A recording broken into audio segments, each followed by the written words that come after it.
बिहार चुनाव को लेकर एनडीए में सीट शेयरिंग के फॉर्मूले का ऐलान हो चुका है। बिहार में बीजेपी और जेडीयू 101 सीटों पर चुनाव लड़ेगी। वहीं चिराग पासवान की पार्टी 29 सीटों पर उम्मीदवार उतारेगी। वहीं दूसरी तरफ जीतन राम मांझी की पार्टी और उपेंद्र कुशवाहा की पार्टी को 6 सीटों पर चुनाव लड़ने का मौका मिला है। एनडीए में सीट शेयरिंग का फॉर्मूला घोषित कर दिया गया है कि कौन सी पार्टी गठबंधन दल की कितनी सीटों पर चुनाव लड़ेगी। सबसे अहम बात, चिराग पासवान के साथ मान मनोबल चल रही थी। 29 सीटों पर चिराग पासवान की पार्टी बिहार विधानसभा चुनाव लड़ती दिखाई देगी और ये उसकी घोषणा खुद बिहार चुनाव प्रभारी बीजेपी के जिन्होंने कर दिया है। इसके बाद चिराग पासवान ने कहा है कि बिहार है तैयार फिर एक बार एनडीए सरकार। बिहार में एनडीए के सीट शेयरिंग का ये फॉर्मूला घोषित कर दिया गया है, जिसमें कि 101 सीटों पर बीजेपी और जेडीयू यानी बराबर सीटों पर ये चुनाव लड़ेंगे। 243 सीटों में से बीजेपी 101 और जेडीयू 101। इसी तरह से जीतन राम मांझी की पार्टी और उपेंद्र कुशवाहा की पार्टी 6 सीटों पर एनडीए में घटक दल के तौर पर चुनाव लड़ती नजर आएंगी। लेकिन चिराग पासवान जो लगातार बातचीत का सिलसिला लंबे वक्त से जारी रखे हुए थे, 29 सीटों पर चुनाव लड़ेगी। एलजेपीआर लोक जनशक्ति पार्टी रामविलास, चिराग पासवान की पार्टी 29 सीटों पर बिहार में चुनाव लड़ेगी, जिसे लेकर चर्चा का यह दौर कुछ लंबा ही चलता दिखाई दे रहा था। लेकिन जैसा कि एनडीए के नेताओं की ओर से दावा किया गया था कि बहुत जल्द ऐलान होगा, आखिरकार इसका ऐलान किया गया बीजेपी मुख्यालय में बीजेपी सीईसी की बैठक। और ऐसे में धर्मेंद्र प्रधान जो बिहार बीजेपी चुनाव प्रभारी, उन्होंने घोषणा की। यतेंद्र शर्मा हमारे सहयोगी हमसे सीधे जुड़ रहे हैं। यतेंद्र, घोषणा हो गई है, जिस बात की उम्मीद की जा रही थी कुछ वैसा ही है, चिराग पासवान को उम्मीद से ज्यादा मिला है।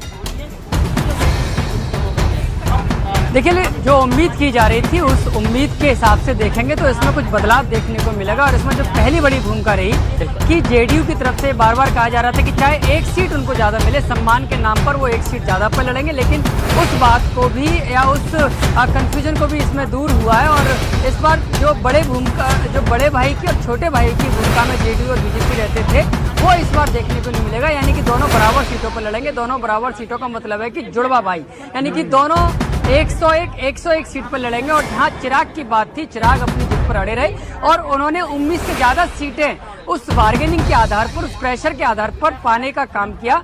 माना यह जा रहा था कि 20, 22 या 24 से 25 सीटें चिराग पासवान को मिलेंगी, लेकिन वो 29 सीटें पाने में सफल हुए।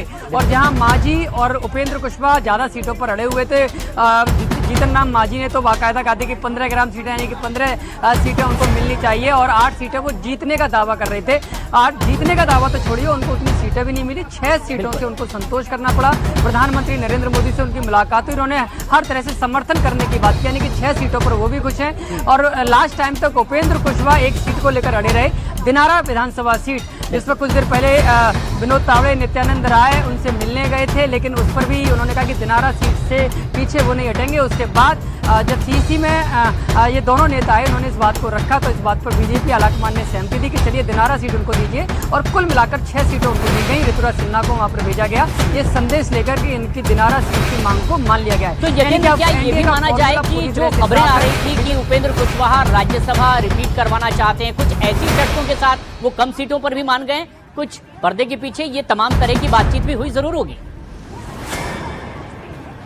देखिए, जो आकलन किया गया एनडीए के सीट फॉर्मूले को लेकर, जो उपेंद्र कुशवाहा के साथ मीटिंग हुई या जीतन राम मांझी के साथ जो मीटिंग हुई, उसमें बाकायदा उन्हें तर्कों के साथ बताया गया कि आपकी पार्टी का जो बेस है, जो वोटर है, वो कितना है और उस आधार पर आपको इतनी ही सीटें मिल सकती हैं। और इस बात से वो सहमत होते हुए दिखाई दिए। जो मामला फंसा हुआ था वो एक दिनारा विधानसभा सीट को लेकर फंसा हुआ था, क्योंकि बीजेपी चाहती थी कि वो सीट उनके खाते में आए, लेकिन उपेंद्र कुशवाहा उस सीट को लेकर अड़े हुए थे। लेकिन अब सारा चीजें क्लियर हो गया है। बीजेपी आलाकमान ने दिनारा सीट उनके खाते में डालने का मैसेज उनको दे दिया, जिसके बाद वो तैयार हो गए। जहां तक राज्यसभा या विधान परिषद की बात है, तो इस बात को लेकर किसी भी तरफ से अभी तक कुछ नहीं कहा गया है, क्योंकि इसको लेकर शायद ही कोई बात हुई हो, क्योंकि कोई भी सोर्सेज या आधिकारिक तौर पर ऐसी कोई बात या ऐसी कोई जानकारी सामने नहीं आई है। बिल्कुल यतेंद्र, लेकिन जिस भी तरह से ये फॉर्मूला तय हुआ, तमाम घटक दल इससे संतुष्ट हैं, आश्वस्त हैं और अब सीटों का बंटवारा एनडीए में हो चुका है। यतेंद्र, शुक्रिया। आगे की न्यूज़ के लिए चैनल को सब्सक्राइब कीजिए और लाइक कीजिए।